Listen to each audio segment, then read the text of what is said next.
Hey everyone, welcome back to the channel. It's time to dive into the chaos and excitement of the 2025 MLB trade deadline. This year's deadline, July 31st at 6 p.m. Eastern Time, was an absolute roller coaster, with a flurry of blockbuster deals, surprising moves, and teams reshaping their rosters for the stretch run or the future. Let's break down every major trade that went down in the 2025 MLB season, focusing on the deadline deals that had fans buzzing. Buckle up, because we've got a lot to cover.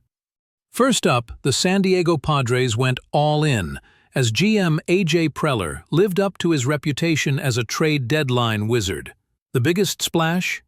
They snagged all-star closer Mason Miller and starter J.P. Sears from the Oakland Athletics in a blockbuster deal, sending prospects Leo DeVries, Braden Nett, Henry Baez, and Eduardo Nunez to Oakland. Miller, with his 100-mile-per-hour fastball in control through 2029, gives San Diego a lockdown bullpen arm, while Sears adds durability to the rotation.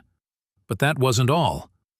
Preller also grabbed Ryan O'Hearn and Ramon Laureano from the Baltimore Orioles, adding offensive depth, plus Nestor Cortez from the Milwaukee Brewers and Freddie Fermin from the Kansas City Royals.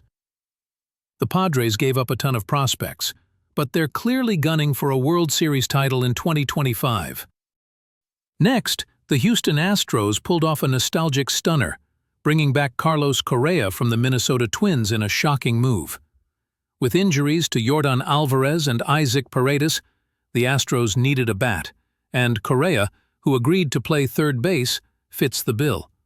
The Twins, in a full-on rebuild, ate $33 million of Correa's $104 million contract to make it happen, getting prospects like Eduardo Tate in return. Houston's banking on Correa's postseason pedigree to boost their AL West push, even if his 2025 stats .267, .319, .386 show some decline.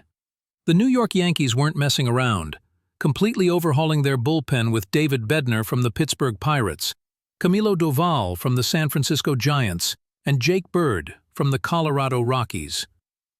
They also added utility man Jose Caballero from the Tampa Bay Rays for his speed and versatility.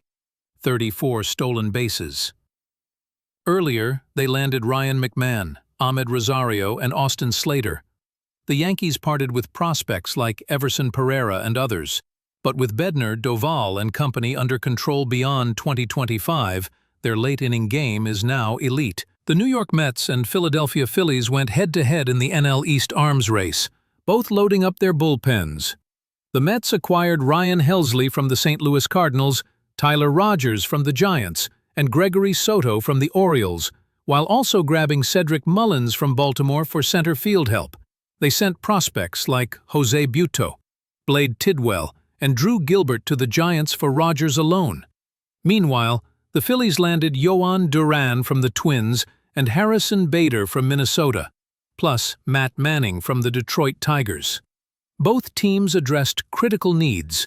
The Seattle Mariners added serious pop to their lineup, reuniting with Eugenio Suarez from the Arizona Diamondbacks and acquiring Josh Naylor in a separate deal with Arizona. Suarez, on pace for 54 homers, joins a stacked lineup with Julio Rodriguez and Cal Raleigh, while Naylor adds a left-handed bat.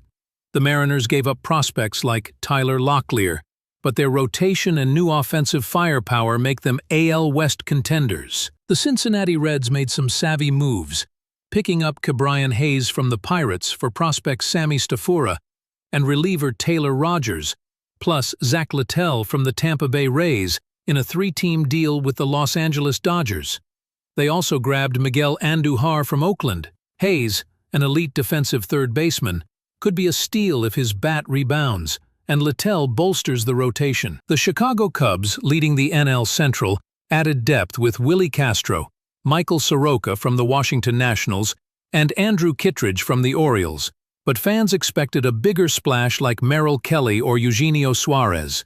Their conservative approach might cost them in October. The Boston Red Sox disappointed fans after trading Rafael Devers to the Giants earlier in June. At the deadline, They added Dustin May from the Dodgers and Steven Matz from the Cardinals, but failed to land a frontline starter or big bat. The Tampa Bay Rays leaned into selling, trading Griffin Jax from the Twins for Taj Bradley, plus Adrian Hauser from the White Sox and Nick Fortes from the Miami Marlins. They also acquired Stuart Fairchild from the Atlanta Braves. These moves focus on future depth, but no blockbusters here. The Toronto Blue Jays bolstered their rotation with Shane Bieber from the Cleveland Guardians, trading prospect Carl Steven. Bieber, recovering from Tommy John surgery, could be a high-upside add if he returns to form. They also added Louis Varland and Ty France from the Twins. The Milwaukee Brewers, despite leading their division, stayed quiet, trading Nestor Cortez but adding Shelby Miller and Jordan Montgomery from the Diamondbacks. Their lineup still lacks punch, which could hurt in the postseason. The Baltimore Orioles, struggling in the AL East cellar, sold off veterans like Ryan O'Hearn, Cedric Mullins, Brian Baker, Gregory Soto, and Seranthony Dominguez, stockpiling prospects but signaling a rebuild. The Arizona Diamondbacks were major sellers, moving Suarez, Naylor, Shelby Miller, and Jordan Montgomery, but held on to Zach Gallen and Merrill Kelly. They loaded up on prospects, setting up for 2026. The San Francisco Giants, after acquiring Rafael Devers in June, pivoted to selling, moving Tyler Rogers, Camilo Doval, and Mike Yastrzemski for prospects like Drew Gilbert. Their July collapse forced the shift. The Kansas City Royals added Mike Yastrzemski, Randall Grichuk, and Adam Frazier for outfield help. The Pirates traded Andrew Heaney and Bailey Falter. While the White Sox held on to Luis Robert Jr., the Atlanta Braves moved Rafael Montero, and the Texas Rangers traded Dane Dunning. Phew, what a deadline! The Padres, Yankees, Mets, and Phillies loaded up for October, while teams like the Twins, Orioles, and Diamondbacks built for the future. Who do you think won the trade deadline? Drop your thoughts in the comments, and don't forget to like, subscribe, and hit that notification bell for more MLB content. Until next time, keep swinging for the fences.